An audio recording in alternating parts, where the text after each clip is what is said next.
Another Illinois public official federally indicted for alleged corruption. This one, a downstate Democratic lawmaker, and it comes as another Democratic state lawmaker was forced to step down. NBC5's Schutz in studio with us tonight with more details. Yeah, Allison, this indictment's coming out of the Central Illinois U.S. Attorney's Office, so not Andrew Boutros up here, but State Representative Carol Ammons and her husband, they're facing an 11-count federal indictment. Some of her alleged misdeeds, self-dealing, steering state grants to a family member, and lying to the FBI.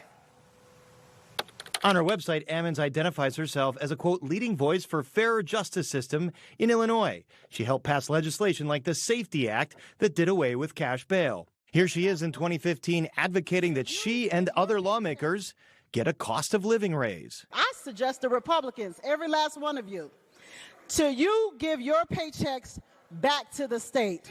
And those of us who need to pay our meager little living, that we should pay our meager living, and you give yours back. But today's 11-count indictment alleges Ammons enriched both herself and her family through her legislative work to the tune of around $100,000.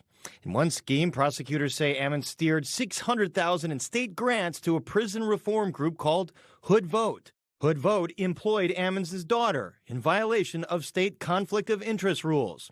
According to the indictment, Ammons later steered the money to a company called Bridgewater Sullivan Community Life Center and, quote, assisted Bridgewater in drafting her daughter's employment contract with Bridgewater.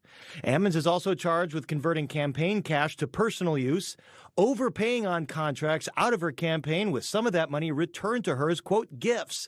She's also accused of lying to the FBI. It's yet another headache for Democratic House Speaker Emanuel Chris Welch, who this afternoon called the allegations, quote, extremely serious. He said he would remove Ammons from House committees and review the budget to see if any funds need to be paused or reconsidered. But he stopped short of calling for her resignation. Last week, Democratic State Representative Harry Benton stepped down after an ethics investigation revealed what Welch termed, quote, outrageous and unbecoming behavior.